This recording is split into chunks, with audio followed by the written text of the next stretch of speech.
I got my 15,000 steps in for the day today at soccer practice with 2 hour futsal scrimmage. Oh, man, they wore me out. It's like 6 miles.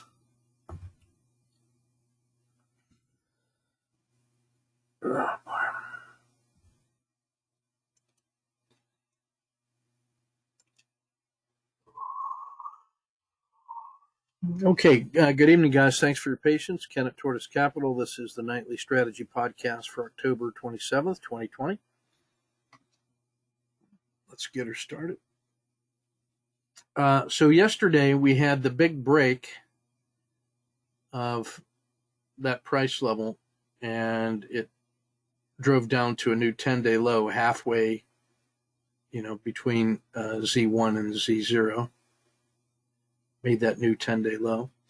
And then that was almost a 2 ATR move. And then in the afternoon, it retraced an ATR to close just above the Bollinger Band mean. So we were interested to see what we'd have today. It had just a fractional gap and then just a quiet grind. That's the most surprising result of all. I would have been expecting another test or a sharp rebound, and so instead what we got was a little grind to the side that finished up right on the Bollinger Band mean, the pure reversion to the mean at about 338.6. So we had a strong inside day, so there's that much gap to the top and to the bottom for the previous day. So this really was a remarkable lack of volatility, almost extraordinary. So what can we see tomorrow? Well, there's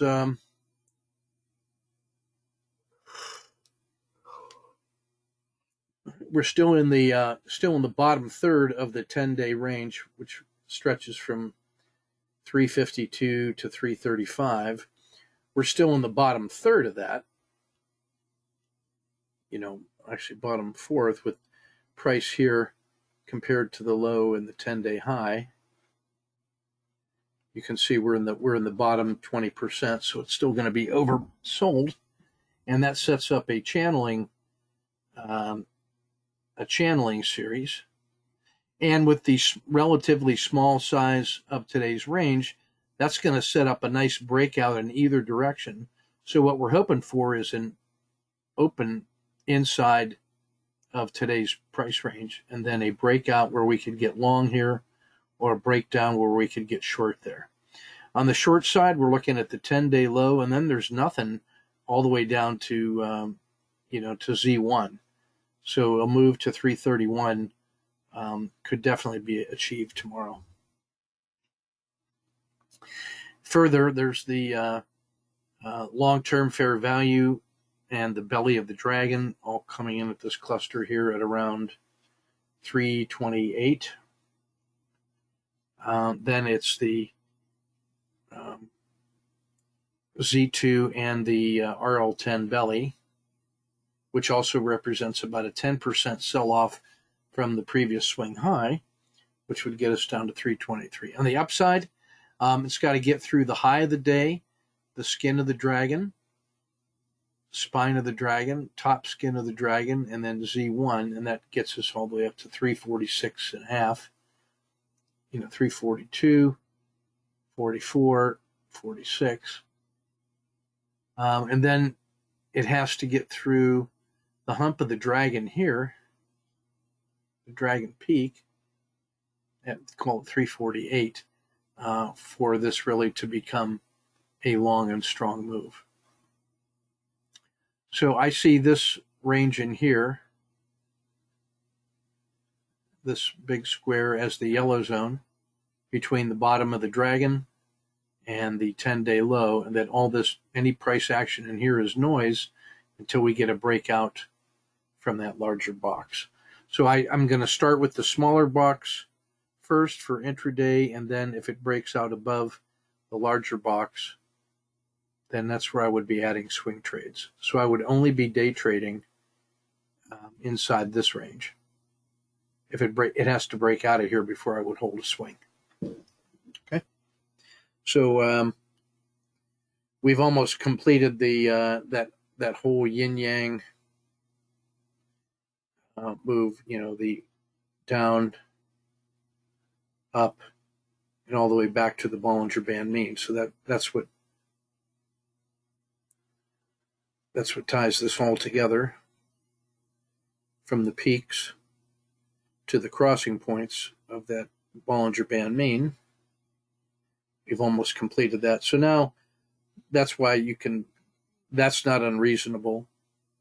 A move halfway down the stack to Z1's not unreasonable, but also a support from here to go back up would be nice. Then we'd have a low and a higher low. And what you're going to see is that this formation here, this measured pullback in what has been a bullish move, now gives people a reason to buy on dips. And that puts the 10-day high back in play. So you're going to see a lot of channeling and overreaction signals today firing, and people will be ready to buy that. The failure to fail today is actual evidence of a potential turning point on the swing. So this failure to fail right in here sets up an opportunity. It's an opportunity to go long. It's an opportunity to crash all the way down here, but there's a lot of people looking to buy this right here. All right, let's see what worked.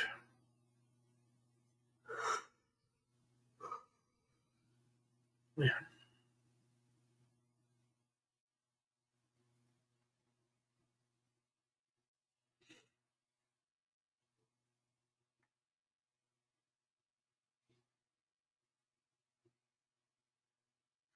All right, so we have the S&P down 0.3. DIA and IWM down 0.8. Treasuries, another strong day at plus 0.67. The sectors that worked, we had wheat and precious metals at minus 0.13. There's your consumer discretionary at 0.03. You have Japan, the VIX, emerging markets, and tech, all between 0.36 and 0.5. You got silver at 0.53. Here's TECL, our triple tech, the broad sector, and then there's TQQ, the NASDAQ triple sector. Then we have FANGs and oil around 2%. And we have some pretty good companies performing here. U.S. Steel, big move.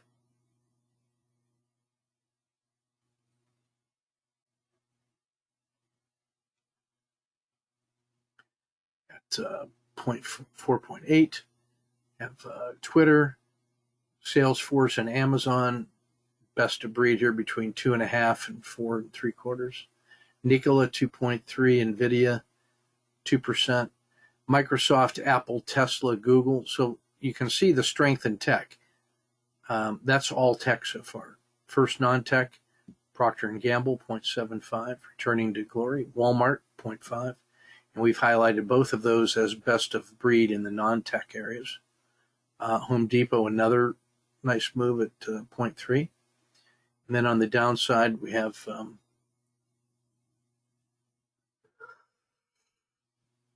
oh boy, oil exploration, Mexico, and XLB, all in there about 0.95 to minus 1.2. We have we got healthcare at minus 0.68. So mostly tech today. Tech was the story.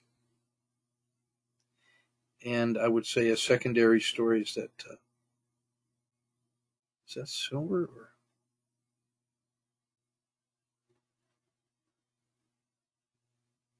Silver, yeah. Yeah, mostly just tech today.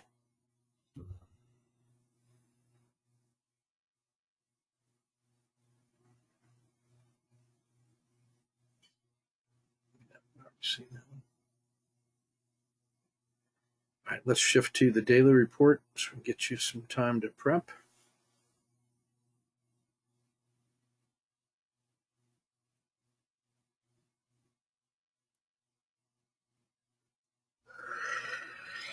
Oh, boy.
All right, so on the daily report, we've got, we call that up, let that come up on your screen.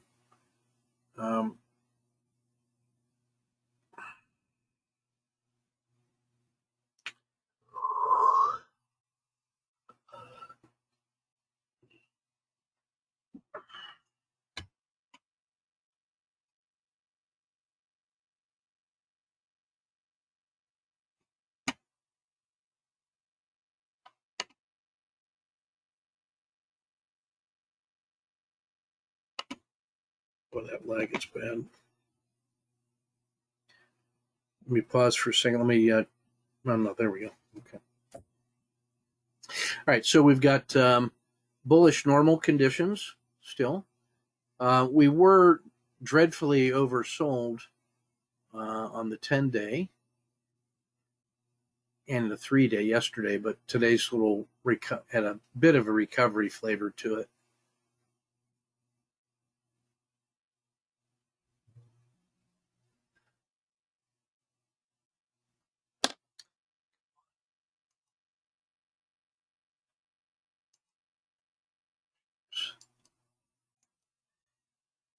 So we were just only slightly below average there on the 3-day. We've come out of the red.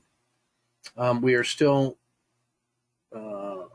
deeply risk off now.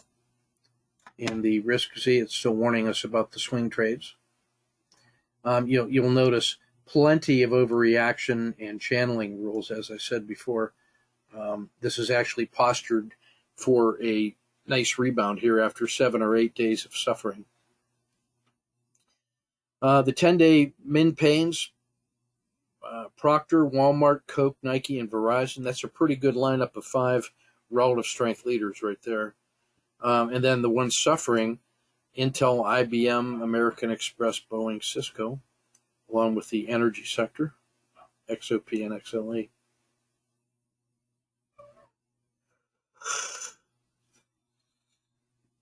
Some more notable breakdowns today. Cisco suffering, minus 2%.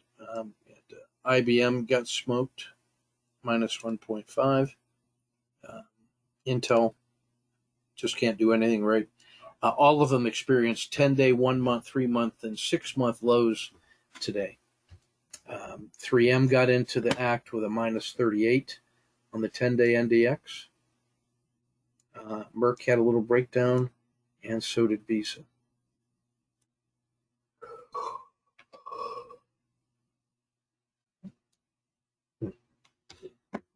Quite a few channeling and overreactions, and a handful of dojis as well. Lots of 551Ws and it takes basically a white candle today to fire one of those. And so that, to me, is a strong case for Apple.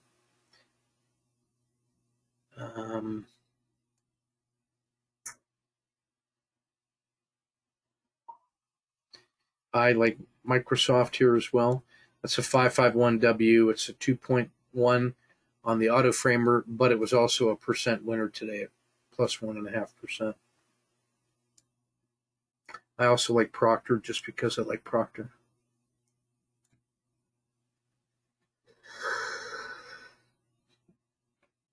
And Walmart's nice here because it is both a triple screen and a 551W.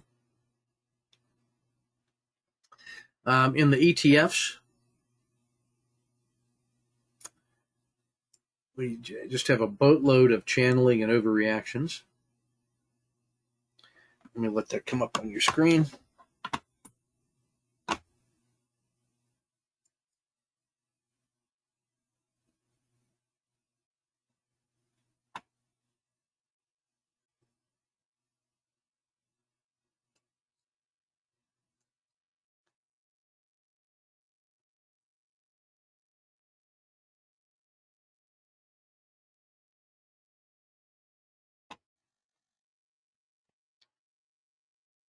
Let's see.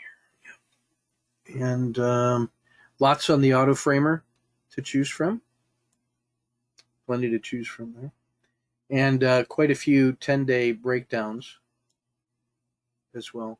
But I like tech today, and I think that sector should be poised to really move tomorrow.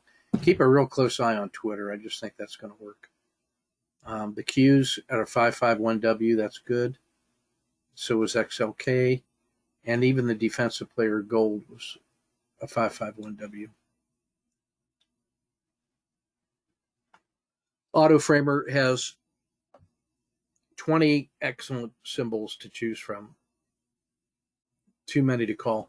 I'd be looking at XLK and SPY here.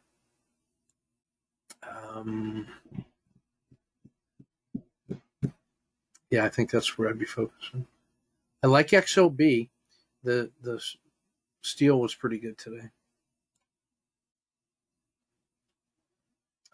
The daily squeeze gives us a lot. I like that the S&P itself is at 3.1. And what that means is that tomorrow there's a real nice possibility of a breakout. Let me give a quick diagram of what that daily squeeze really represents. Because when the S&P is the number one squeeze, that tells you something very important about the market. So the average range in the S&P, you'll notice here, is $4.90. So let's call it $5. So in S&P, the average range is $5. Today's range was only $2.13. So on a normal day from high to low, it'll move 5. Today, it only moved 2.13. So when you take the range divided by the average range, that 0.3, it only consumed 43% of a normal move. So that means that there was a very tight range compression. So that means if this was today's tight range and it opens in an orderly fashion, and then we set this risk box like this, if that thing opens here and then takes this out and then just moves in average range, or in this case, actually a range stat, then we have a 3.1 to 1 reward to risk ratio. So we would take today's range as the risk box now, and then if it just makes a range stat move, which is an average range plus 1 frog box or 1 standard deviation, right? That's the maximum reasonable intraday move. So when you have that nice tight compression, and then it opens and then takes this out, so you're long, and you use today's low as the risk box, that means if it just moves a maximum reasonable intraday move, you're going to get a 3-to-1 reward to risk ratio using today's full range as your risk. So that's why we call this a squeeze, because when it springs out of there, it snaps out of there, you get these kinds of explosive moves. And so you get some nice ones. You got S&P, you got XLK, you got silver. Energy and XOP are very liquid and volatile, and there's Home Depot. So you have a lot of symbols that have a lot of liquidity, have a lot of reason to buy them, and if you do see that breakout, this is the kind of multiples you get. This would really be just a one-day pop, a swing trading 1 day at a time. And I really like the fact that the S&P is at the top of that list.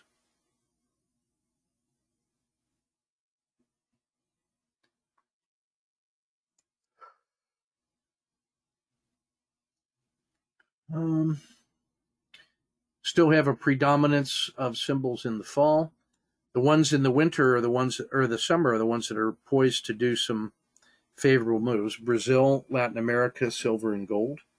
Over here you got Disney, Amazon, Travelers, McDonald's. All resisted the sell-off into the fall, so they have a relative strength advantage right now. A ton of things made new 10-day and 3-day lows today.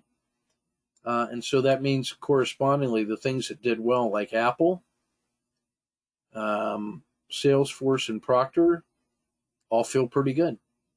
And treasuries and emerging markets, along with gold, did pretty well today too.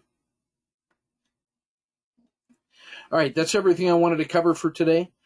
Tomorrow is, after a big sell-off followed by an inside day range compression day today, is maximum uncertainty. You should feel that thing quivering and just ready to break out in either direction. Energy and tech have been the two most volatile by far, so I think I would concentrate my efforts right there. Okay? All right, that's everything I got for you. The doggies are calling. I need to go get a few more miles in tonight, and we will be ready and see you in the chat room tomorrow.